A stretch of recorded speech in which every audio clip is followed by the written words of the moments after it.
or welcome to another funny Filipino facts. It's your Indonesian Filipino, your host, yours truly, Errol Sykes, and today we're going to be talking about the 7 uncommon things that are common in the Philippines. And I'm just stating these things not as a matter of fact, but as a matter of observation. I want to stress out, this is not about me being prejudging, because people need to do what they need to do.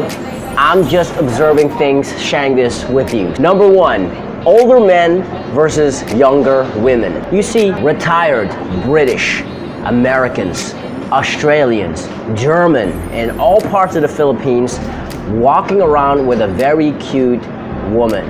And sometimes that woman is walking around with a newborn or a 6-year-old kid. I ask myself, is this actually a kid that is the son of that older guy? Or is this a kid that was that mother's child from a previous relationship? Again, I'm not prejudging. It's just something that happens regular or very common here in the Philippines. There are some couples out there where the age difference is so big that girl could have been that man's daughter. Number 2, prostitution. I've been living in Boracay for a couple of months, and if you go on Front Beach, there are a lot of women that could entertain you during the night. If you go on Tinder, you will see a lot of these women as well. They would make their statements, I just want to have fun, I'm not into a relationship, show you provocative pictures, swipe right if you want part of the action. Okay, let me tell you a story. I was in a restaurant one day and I was eating my lunch as I was working behind the laptop, and I saw 2 younger, looking girls eating their lunch that were finishing up. As they were walking out of the room, they went down the stairs, and it was an open balcony which allowed me to have eye contact with one of these ladies. One of the girls actually caught the attention of me, and she walked back up, and what happened was we started to have a conversation. Let me just say it heated up really fast. It got from 0 to 100 really fast in the middle of a restaurant without going into much detail. At the end, I realized that one of the girls that I was having this interaction with was active on Tinder as well. And then later on, as the weeks went by, I saw that girl on Front Beach sharing her services to any bystander walking by. When you here in the Philippines, when you're going to places like Boracay, but also here in the city of Manila, and you use apps like Tinder, there are girls out there that are doing it with the idea of getting paid. And as long as you're fine with that, again, that's no place for me to judge you. Just know that if you're not about that, gauge whether that girl is after your money or not. Because if you want to start a relationship with those type of girls, well, let's just say that's a story for a whole different video. Number 3, and this is a very interesting one, a lot of ladyboys and gays. And again, I won't say this prejudgingly. I mean, I'm from Amsterdam, I lived there for over 30 years, and if there's one thing that Amsterdam is very renowned for, it's the openness, or at least the perception of being very open. With the gay parade and, equal rights. But I'm gonna tell you right now, compared to Amsterdam, the Philippines hosts way more gays and ladyboys and comes across way more open to that than Amsterdam does. Every single 10 minutes, you will definitely find some gay or ladyboy. It's not to shock you, it's just part of culture, I guess. There's this one very big celebrity, Vice Ganda, who's one of the most popular presenters here in the Philippines. You can tell that it's a very colorful person. Well, I can tell you, in the Netherlands, we don't have somebody who is dressed like Vice Ganda or expresses himself like Vice Ganda, or should I say her. We don't have presenters that are that popular, or openly gay and looking that provocatively gay as they do here in the Philippines. If you go to events, there are competitions where ladyboys are competing.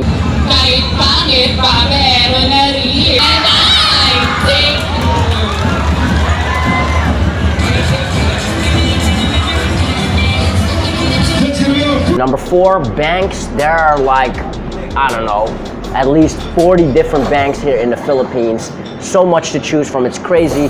When I was in Kalibo, the place where my parents live, you have a square, and in that square you have, in that vicinity of a couple of 100 meters, at least 10 different banks. And I have a Maestro debit card. From my experience, there's only a few banks that actually accepted that card. I went to some banks where the machine didn't recognize my card. Some banks said, we can't continue with your transaction, or blatantly said something really interesting, we don't have the amount that you have asked for. There are just a couple of banks that my Maestro debit card was compatible with. So when you're here in the Philippines and you need money, especially when you're going to the province, it's very, very necessary that you know what card is actually compatible with what bank. Number 5, karaoke everywhere. And I say everywhere, I mean everywhere. Every event, every fiesta, there's karaoke. There's karaoke at home, there's karaoke machines that are being rented in their homes, and there are karaoke bars.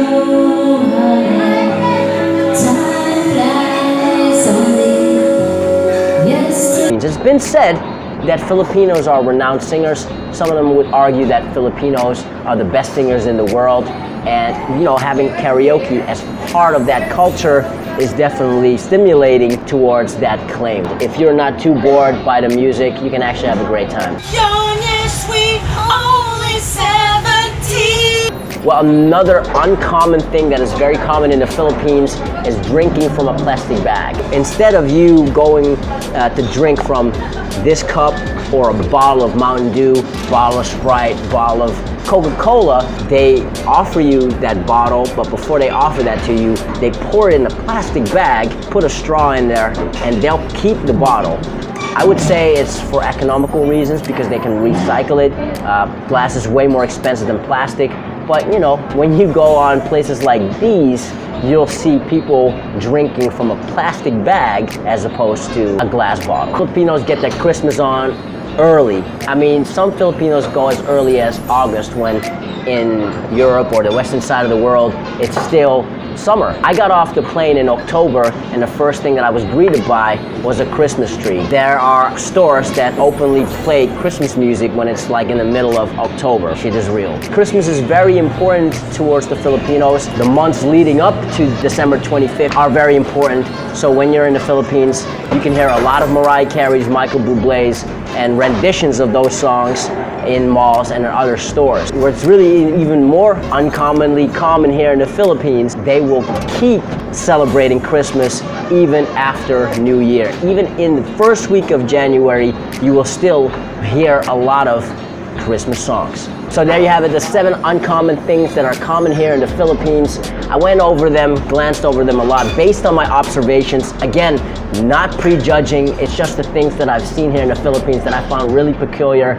I just want to know from you guys here in the comment section below, what do you make of the uncommon things that are common? Maybe those things are definitely not uncommon to you, and maybe even if you're visiting the Philippines a regular basis, maybe these things have become very, very common as well. But let's have a discussion right here. Maybe I've missed a couple of uncommon things. Please let us know in the comment section too. Let's get that conversation rolling. Now, if you're new to this channel, I make videos like these talking about my observations in the Philippines and making these type of videos with the idea to educate you a little bit. I also have a vlog which is called Pinoy Local, where I go into local unique experiences, interview locals about cool stuff in the Philippines. So if you're really interested in like unique local stuff about the Philippines, you will love this channel. So please subscribe and hit that notification bell to get updated on the latest. And if you're already subscribed, I'm really much a fan of you as well. This is the reason why I make these videos, to educate the world about the beauty of the Philippines, to let you know, if you're coming to the Philippines, the things that you should be taking care of or things that you should prepare for. Anyway, my name is Errol Sykes, your Indonesian Filipino, your host, yours truly. Hopefully I'll see you on the next Funny Filipino Facts, and as we say here in the Philippines, kita kits.